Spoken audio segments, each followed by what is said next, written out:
When you call 911, you expect help to arrive. But what happens when the ambulance can't even reach your door because your HOA blocked your driveway with cones, fencing, and signs for a landscaping inspection you never agreed to? That delay almost cost my wife her life, and when I demanded answers, they tried to blame me.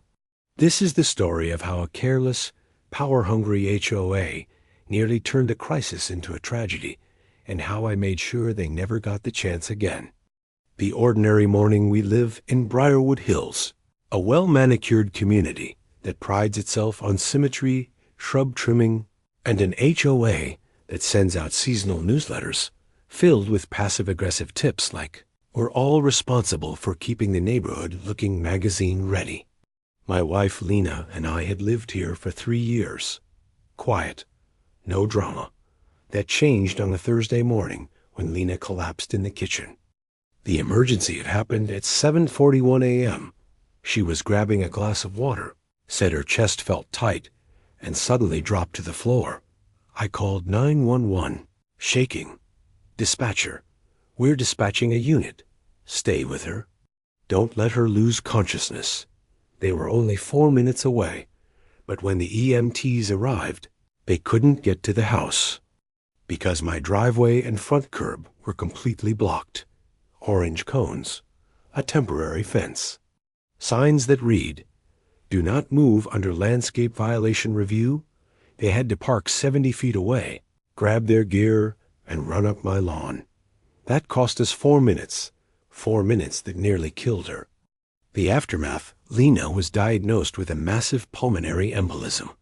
She survived barely thanks to the EMTs, who acted fast despite the barrier. Later that day, after the chaos settled, I walked outside to inspect the setup. T wasn't construction. It wasn't a contractor. It was the HOA. The notice I never got that night. I found the letter buried in the mail pile. Reminder: aesthetic landscape. Compliance sweep scheduled. Please remove all vehicles from driveways on Thursday between 7 a.m. and noon to allow for unobstructed inspection. I never saw it. No knock. No door hanger. No email. And even if I had nothing in it, said they'd blocked the driveway with cones and fencing. They just took control of my property and nearly cost my wife her life. The HOA's response side contacted the HOA office the next day. A smug woman named Brittany picked up Dot. Yes, the compliance sweep was scheduled for this week. We had crews working up and down the street. Dot, my wife, almost died because the ambulance couldn't reach our door. "Your fencing blocked the entire driveway." "We understand, sir, but it was clearly outlined in the letter." I told her I never received it. Her reply: "That's not our responsibility. As a homeowner, it's your duty to stay informed." She even hinted that I could have moved the cones if it was a real emergency. I hung up before I said something I'd regret. Going public, I was furious, and I knew I wasn't the only one.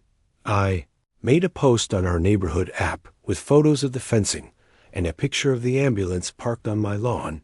My wife nearly died because the HOA blocked our driveway for a landscaping check. They blamed us.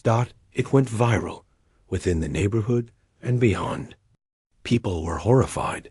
One neighbor said his mother's home health nurse couldn't park the week before due to the same setup. Another said the HOA moved cones onto his car when he forgot to relocate it. I'm for legal action. I called an attorney who specialized in HOA abuse and negligence. We had a case: unauthorized obstruction of private property, reckless endangerment violation of emergency access laws, negligent interference with emergency services. We filed a lawsuit.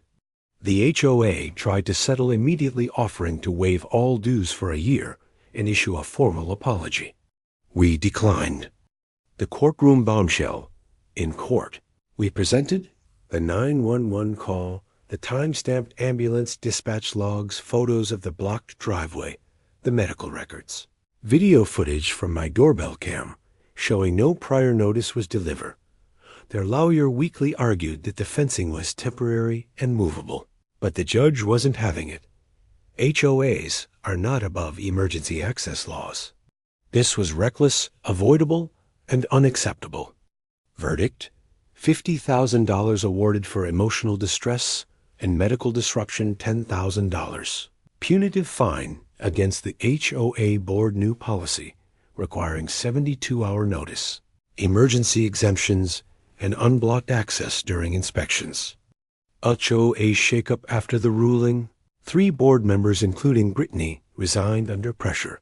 The new board president issued a public statement. No policy is more important than a person's life. What happened was a failure. It will not happen again. The fencing company also cut ties with the HOA. Lena made a full recovery. She still has checkups, but she's walking, smiling, and back to gardening. Every time I see her out front. I remember how close we came to losing everything because of some cones and an HOA that forgot people come before plants. Now, there's a sign at the end of our street. Emergency access. Always clear by order of Community Code 1.1. I framed it. Because when they tried to block help, I bulldozed right through.